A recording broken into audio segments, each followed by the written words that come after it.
아멘. 벌써 벌꽃이 다 떨어졌죠? 벚꽃이. 예. 벚꽃 구경 많이들 하셨어요? 얼마 전 저도 주일 예배 이후에 형제자매들과 아이들 데리고 벚꽃 구경을 나갔는데요. 멀리 갈 필요 없이 우리 교회 옆 아산병원 가는 길 아시죠? 예, 다 아실 겁니다. 거기 뚝방길을 걸었는데 거기가 꽃집 벚꽃 맛집이더라고요. 예. 이 PPT 제가 좀 켜야 되겠는데.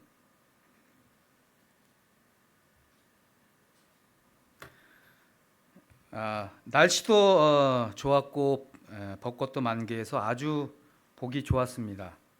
형제자매들과 사진도 찍고 요즘 말로 인생샷도 건지고 즐거운 시간이었습니다.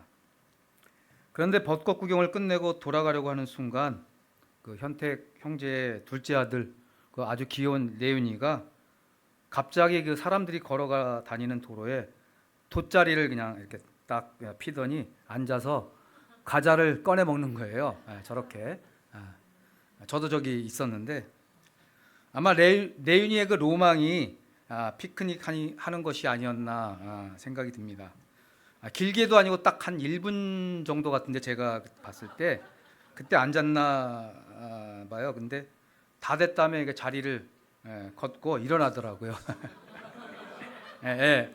어쩌나 귀엽던지 뭐 짧은 시간이었어요. 너무 긴 시간이 아니고 자기의 뭐 로망을 다 이룬 건지 하여간 과자도 먹으면서 친구도 형들하고 같이 이렇게 일어났던 걸 봤습니다.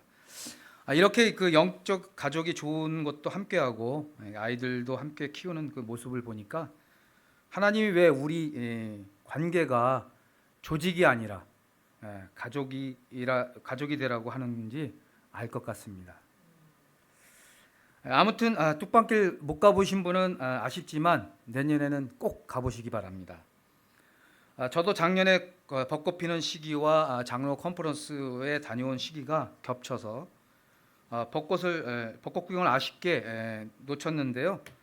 올해는 그 아름답게 만개한 벚꽃을 볼 수 있어서 그것 또한 좋았습니다. 오늘 주제는 믿음으로 양육하라입니다. 누구에게는 관심 밖의 이야기일 수 있습니다. 하지만 부모들만을 위한 설교라 생각하지 마시고 하나님을 믿고 따르는 사람들의 믿음을 생각해 볼 수 있는 시간이 되기를 바랍니다. 제가 해볼게요. 이게 꺼져서 그런가요?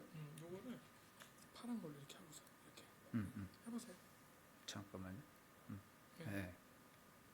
네, 됐습니다.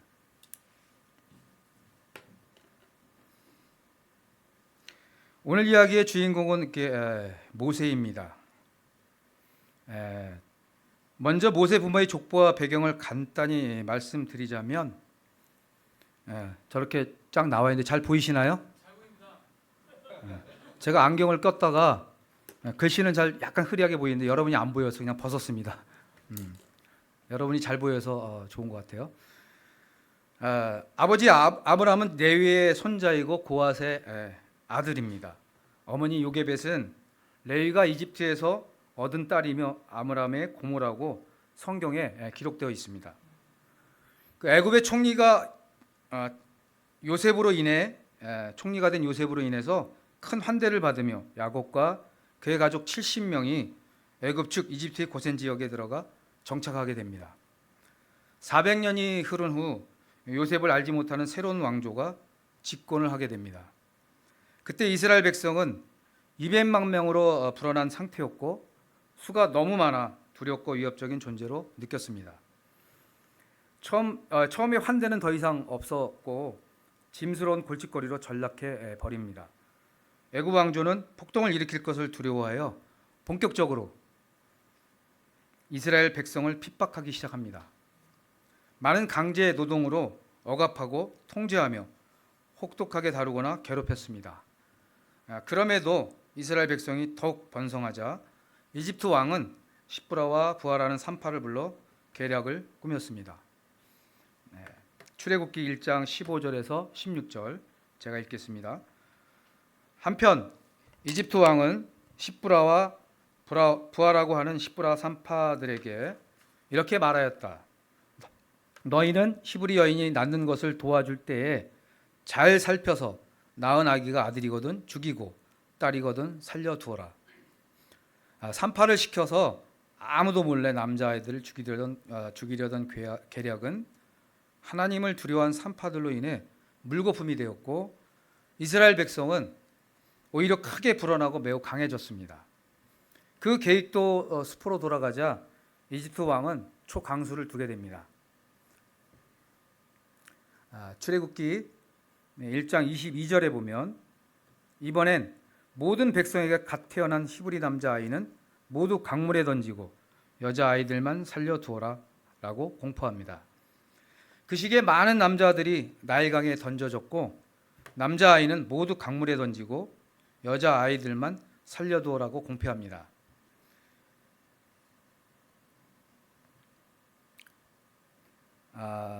제가 잠깐 잘못 읽었네요. 그 시기에 많은 남자들이 나일강에 던져졌고 이스라엘 백성 사이엔 곡소리가 끊이지 않았습니다. 이때 모세의 부모인 아므람과 요게벳이 어떻게 했는지 같이 한번 다시 성경을 보겠습니다. 출애굽 2장 1절에서 4절.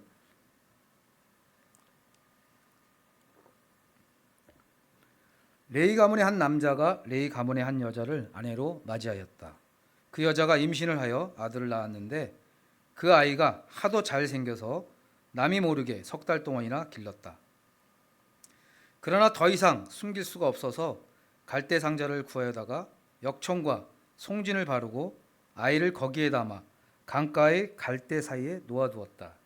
그 아이의 누이가 멀찍이 서서 아이가 어떻게 되는지를 지켜보고 있었다.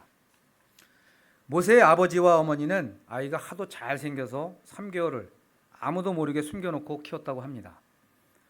도대체 얼마나 잘생겼으면 죽음도 불사하고 누구도 믿을 수 없는 상황에서 온 가족의 안전을 포기한 채 목숨을 담보로 도박을 할 수 있을까요?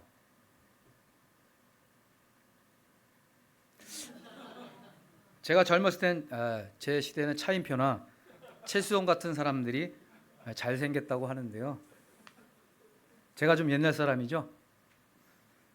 요즘은 누가 잘생겼나요? 네? 누구요?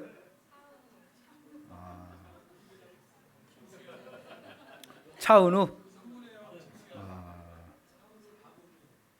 네, 잘생긴 사람들이 참 많네요. 누가 아까 정답을 맞힌 것 같은데요. 우리 형제들도 제 기준엔 참 잘생긴 것 같습니다. 차은우 나오죠? 누가 아까 차은우라고 그랬던 것 같은데. 얼굴 천재라고 불리는 이 차은우라는 배우도 있고 사람마다 잘생겼다고 느끼는 기준이 다를 겁니다. 오늘 첫 번째 포인트는 자녀 안에 깃든 하나님의 꿈을 보십시오입니다.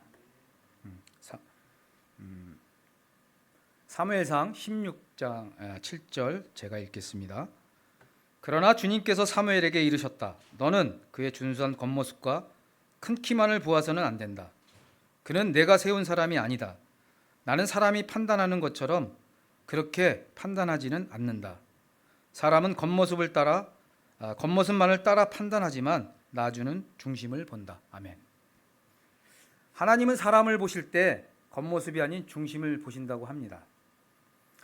아이가 처음 태어나면 쭈글쭈글하지 잘생겼으면 또 얼마나 잘생겼겠습니까? 조금 시간이 지나야 예쁜 짓도 하고 아이가 빵긋빵긋 웃으면서 웃어주면 마음이 사르르 녹을 정도로 정말 예쁘더라고요. 그럴 때 정말 부모로서 참 잘생겼다라고 생각도 들지 않을까요? 모세의 부모는 아기 모세한테서 무엇을 본 것일까요? 이 아이가 자라서 이스라엘 민족을 구해 출애굽시킬 거라고 상상이나 했을까요? 우리가 부모로서 우리 자녀들을 볼 때 무엇을 보시나요? 아이의 모습을 보며 한심해 보이고 답답하고 왜 저러는지 왜 저러고 사는지 의문이 드나요? 커서 뭐가 될지 걱정이 되시나요? 사회에 나와서 사람들과 어울려 먹고 살 수는 있을까? 여러 걱정들 때문에 잔소리만 늘어나는 것 같습니다. 아이의 중심을 본다는 것은 결국은 믿음이 있어야 가능한 일입니다. 보여지는 모습과 상관없이 하나님이 우리 아이를 어떻게 생각하는지를 알고자 할 때 가능할 것입니다. 교회 제자들을 볼 때도 마찬가지로 믿음이 있어야 그 사람의 중심을 볼 것입니다. 하나님은 자녀들에 대한 계획과 꿈이 있습니다. 믿음의 부모는 자녀 안에 깃든 하나님의 꿈을 봐야 합니다. 설령 우리 아이가 대책도 없고 잘하는 것도 없어 보이고 다른 아이보다 뒤처져 보일지라도 말입니다. 우리 유빈이가 참 예쁘고 참하고 조신하다며 교회 이모 삼촌들이 칭찬을 많이 해주는데요. 그렇게 좋게 봐주시니까 아빠로서 너무 감사할 뿐입니다. 근데 부모가 보기에는 또 부족한 것도 많이 보이는 것 같습니다. 그러다 보니 또 잔소리를 하게 되더라고요. 그러고 나면 또 유빈이와 싸우게 되고 서로 삐지게 되고 저도 잘 삐집니다. 결국 서로에게 싸한 관계가 되고 말죠. 보이는 것만을 생각한다면 좋은 관계를 형성할 수 없더라고요. 우린 보이지 않는 믿음을 갖기 위해 계속 싸워야 합니다. 아이와 싸움이 아닌 하나님이 아이에게 숨겨놓으신 그 꿈과 가치를 찾기 위해 싸웁시다. 아멘. 모세 부모는 아기 모세를 남들 모르게 석 달 동안이나 길렀다고 합니다. 다 같이 한번 상상해 봅시다. 얼마 전 옆집에 아들이 태어났는데 나일강에 던져졌대. 안 됐네. 우리 손자도 왕의 명령 때문에 강물에 던져져서 죽었어. 자주 가는 단골 가게 안주인이 아기를 낳았는데 아들이었대. 아이고, 어쨌을까? 아기를 숨겼다가 걸렸대. 그 아기도 강물에 던져버렸대. 모세의 부모는 이런저런 이야기들을 심심찮게 주위로부터 들었을 것입니다. 모세의 부모가 옆집에 가서 사실 나는 아기를 숨겨서 키우고 있어 라고 얘기할 수 있었을까요? 그러다 누군가 어떤 이유로든 신고해버리면 아기는 죽임을 당할 수도 있고 온 가족이 벌을 받을 수도 있고 급기야는 가족 전체가 죽을 수도 있는데 말입니다. 다른 사람들이 아들을 강물에 던진 것처럼 모세의 부모가 나도 어쩔 수 없다며 그들과 똑같이 했다면 어떻게 되었을까요? 아니면 그저 3개월만이라도 젖을 먹이고 포기하자라는 마음을 먹었다면 어땠을까요? 우리는 자녀를 키우며 그저 기대 없이 바라볼 때도 있습니다. 하지만 하나님이 우리의 자녀를 통해 모세처럼 중요하게 쓰실 수도 있음을 알아야 합니다. 창세기 6장 14절 너는 잣나무로 방주 한 척을 만들어라. 방주 안에 방을 여러 칸 만들고 역청을 안팎에 칠하여라. 하나님은 노아에게 방주를 역청으로 칠하여 만들라고 하셨습니다. 이때 나오는 방주를 히브리어로 테바라고 합니다. 이 테바라는 단어는 성경 전체에서 딱 2번만 나올 정도로 특별한 단어입니다.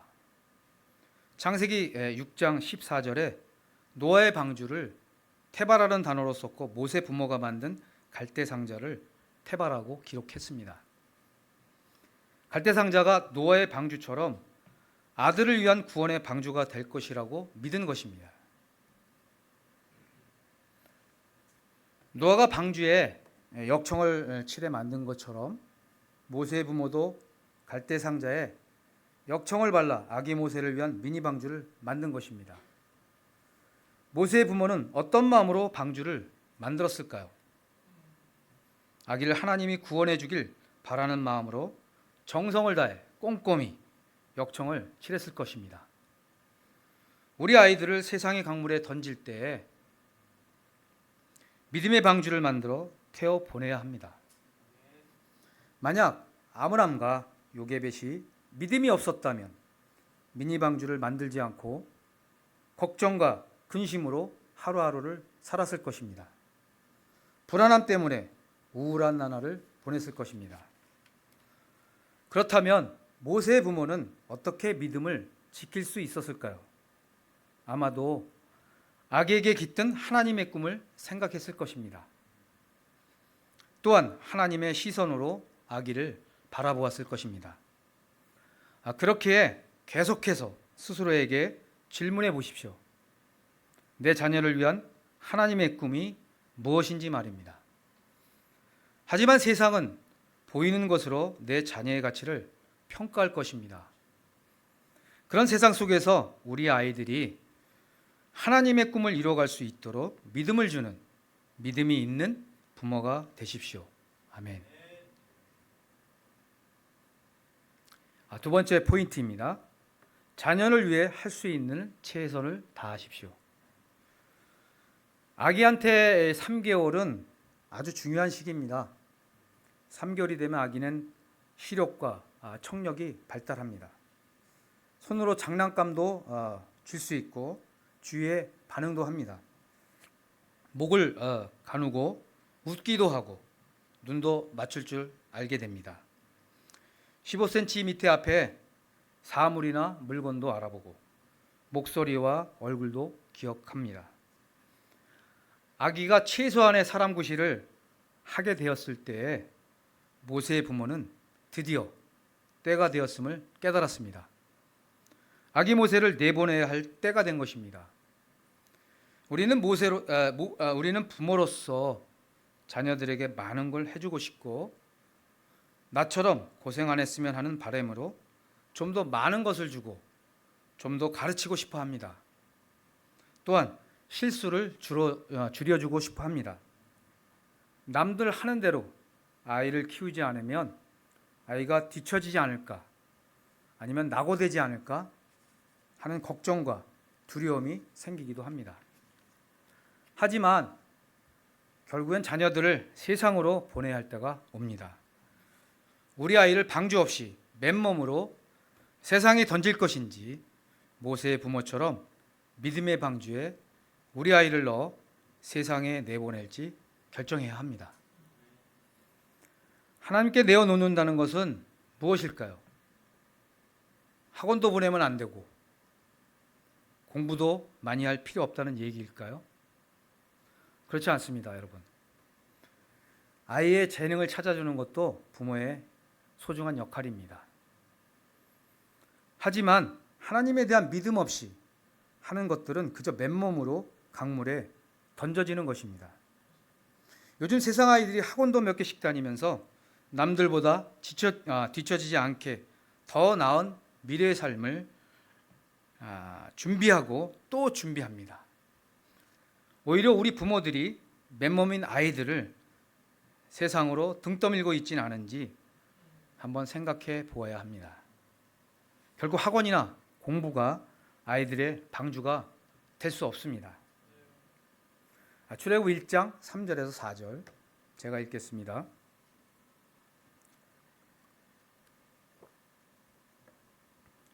그러나 더 이상 숨길 수가 없어서 갈대 상자를 구하여다가 역청과 송진을 바르고 아이를 거기에 담아 강가의 갈대사에 놓아두었다.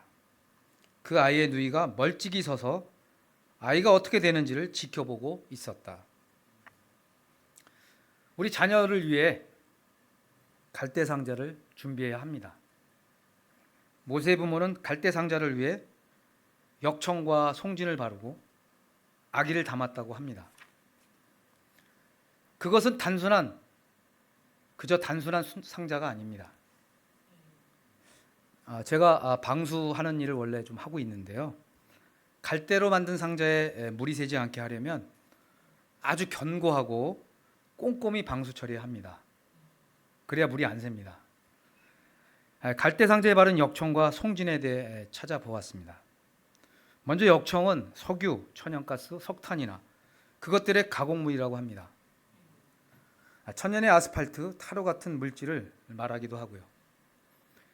천연 방수제이고 그 당시 귀한 재료여서 가격도 제법 나갔을 것입니다.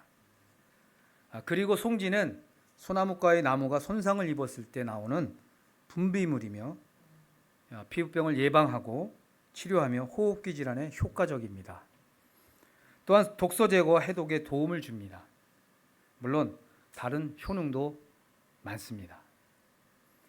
갈대상자를 역청으로 발라 방수를 하고 아기를 위해 송진으로 한 번 더 처리해 아기를 완전하게 보호될 수 있도록 한 것입니다. 얼마나 신중하고 꼼꼼히 공을 들였는지 알 수 있습니다. 방주가 되기 위해서는 아무거나 칠하면 효과가 없습니다. 외부로부터 보호될 수 있고 물도 잘 먹을 수 있는 그런 재료를 물도 잘 막을 수 있는 그런 재료를 써야 합니다. 만약 공주한테 잘 보이기 위해 방수 기능은 없지만 아름답게 꾸몄다면 아기는 어떻게 되었을까요? 공주를 만나기도 전에 물에 가라앉아 버리지 않았을까요? 시커먼 역청칠한 방주가 물론 아름답지는 않았을 겁니다. 그렇지만 생명을 구하는 것이 무엇보다 중요합니다. 결국 모세의 부모인 아므람과 요게벳의 믿음이 모세를 통해 이스라엘 민족을 물에서 건지는 하나님의 계획이 실현되었습니다. 우리 유빈이가 유년기 시절 소아기 청소년기를 지나면서 아빠로서 아쉬운 부분들이 참 많았습니다. 좋은 아빠로서 딸과 대화도 많이 못하고 데이트도 많이 하고 싶었는데 바쁘다는 이유로 많은 시간을 보내지 못하는 것이 정말 안타까웠습니다. 사실 제가 공감 능력이 좀 떨어지다 보니까 세심한 여자아이를 공감하기는 너무 어려웠습니다. 그러다 보니 아이랑 보내는 시간보다 미니스트리를 하며 형제들과 시간을 보내는 게 어쩌면 그게 더 저한테는 편했던 것 같습니다. 그렇게 시간 내기 어려울 정도로 바빴을까라고 되짚어 고민하고 생각해 보면 아이랑 시간 보내는 일은 결과적으로 성과가 있는 일은 아니었습니다. 하지만 미니스트리는 결과가 있고 성과도 있는 일이기에 그 일이 어쩌면 좋았는지도 모르겠습니다. 딸아이와 시간 보내는 것보다 형제들과 성경 공부를 하고 결혼부 관계를 돕고 장년부 어르신들과 함께하는 시간들이 더 기대가 되고 보람을 느꼈던 것 같습니다. 결국 시간이 없는 것이 아니라 불편해서 안 했고 불편해서 안 했던 것이고 내가 편하고 더 좋아하는 것을 선택했던 것입니다. 여러분, 아이들과 대화의 시간, 즐거운 시간을 정말 많이 보내시길 바랍니다. 아이와 개입이 커지면 정말 대화하기 어렵습니다.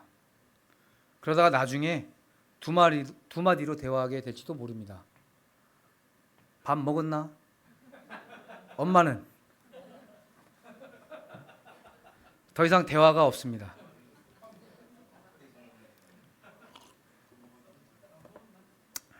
경상도 말로 해야 되는데 제가 잘 안 돼서 밥 먹었나? 엄마는? 뭐 이렇게 보통 얘기하죠. 이제 갈대 상대를 준비하고 역청과 송진까지 발랐다면 아이를 상자에 넣어서 어디에 놓아 둘지를 살피십시오. 부모로서 우리가 할 일은 하나님이 건져내실 수 있는 곳에 믿음으로 데려다 놓는 것까지 해야 됩니다. 그리고 건져내는 것은 결국은 하나님의 몫입니다. 부모로서 자녀들을 위해 믿음의 최선을 다하십시오. 그러면 구원하는 분은 하나님이십니다. 출애굽 2장 5절에서 9절을 제가 읽겠습니다. 마침 바로의 딸이 목욕을 하려고 강으로 내려왔다. 시녀들이 강가를 거닐고 있을 때에 공주가 갈대 숲속에 있는 상자를 보고 시녀 한 명을 보내서 그것을 가져오게 하였다. 열어보니 거기에 남자아이가 울고 있었다. 공주가 그 아이를 불쌍히 여기면서 말하였다. 이 아이는 틀림없이 히브리 사람의 아이로구나. 그때 그 아이의 누이가 나서서 바로의 딸에게 말했다. 제가 가서 히브리인 여인 가운데서 아기에게 젖을 먹일 유모를 데려다 드릴까요? 바로의 딸이 대답하였다. 그래, 어서 데려오너라. 그 소녀가 가서 그 아이의 어머니를 불러왔다. 바로의 딸이 그에게 말하였다. 이 아이를 데리고 가서 나를 대신하여 젖을 먹여 다오. 그렇게 하면 내가 너에게 삭을 주겠다. 그래서 그 여인은 그 아이를 데리고 가서 젖을 먹였다. 요셉의 부모는 어떻게 아이를 살릴지 많은 고민을 했을 겁니다. 바로의 딸에 대해 온갖 정보를 수집하고 성품이 어떤지, 좋아하는 취향은 무엇인지, 언제 기분이 좋은지, 지나다니는 곳은 어딘지 등 여러 가지를 알아봤을 것 같습니다. 하지만 직접 겪어본 사람이 아니기 때문에 큰 모험이었을 겁니다. 만약 모든 계획을 세웠지만 공주가 갑자기 감기에 걸려서 목욕을 하느라고 나오지 않았다면요. 아니면 중요한 스케줄 때문에 중요한 일정으로 목욕이 미뤄졌다면 어떻게 됐을까요? 하나님의 계획은 결국 완벽합니다. 때마침 공주가 목욕을 하러 강으로 왔고 공주가 보이는 곳에 아기가 든 갈대 상자가 있었습니다. 하나님은 공주의 마음을 열어 아이가 다 자랄 때까지 친어머니가 돌볼 수 있게 인도하셨습니다. 그리고 공주의 양자로서 살아갈 수 있게 하셨습니다. 하나님의 계획은 우리가 상상할 수 없을 정도로 퍼펙트 하십니다. 제가 요즘 유튜브를 보면서 영어 공부를 좀 하는데 발음이 어떤가요? 퍼펙트한가요? 네. 부모로서 내가 할 일과 하나님이 할 일을 잘 구분해야 합니다. 때에 맞게 아이를 케어하고 아이와 질 좋은 시간들을 함께 하면서 세상으로부터의 방수 기능이 있는 그런 방주를 준비하기까지가 우리의 할 일이 아니겠습니까? 그리고 구원하는 일은 하나님의 할 일입니다. 에베소 3장 20절에서 21절 우리 가운데서 일하시는 능력을 따라 우리가 구하거나 생각하는 것 이상으로 더욱 넘치게 주실 수 있는 분에게 교회 안에서와 그리스도 예수 안에서 영광이 대대로 영원 무궁하도록 있기를 바랍니다. 아멘. 오늘 믿음으로 양육하라는 주제로 모세의 부모에 대한 말씀을 여러분과 나눴습니다. 모세는 하나님과 대면하는 사람으로서 이스라엘 민족을 구원하여 이끌어냈고 놀라운 믿음의 조상이 되어서 지금도 우리를 하나님께 인도하고 있습니다. 만약 모세의 부모가 믿음이 없었다면 아기 모세는 어떻게 되었을까요? 바로의 명령대로 아기 모세를 나일강에 던져 버렸다면요. 만약에 사실 모세 부모 이야기는 교회에서 많이 다루지 않은 주제이기도 합니다. 하지만 오늘 이 시간은 모세를 믿음으로 키워낸 부모의 놀라운 믿음을 우리가 본받고 배우는 시간이 되었으면 좋겠습니다.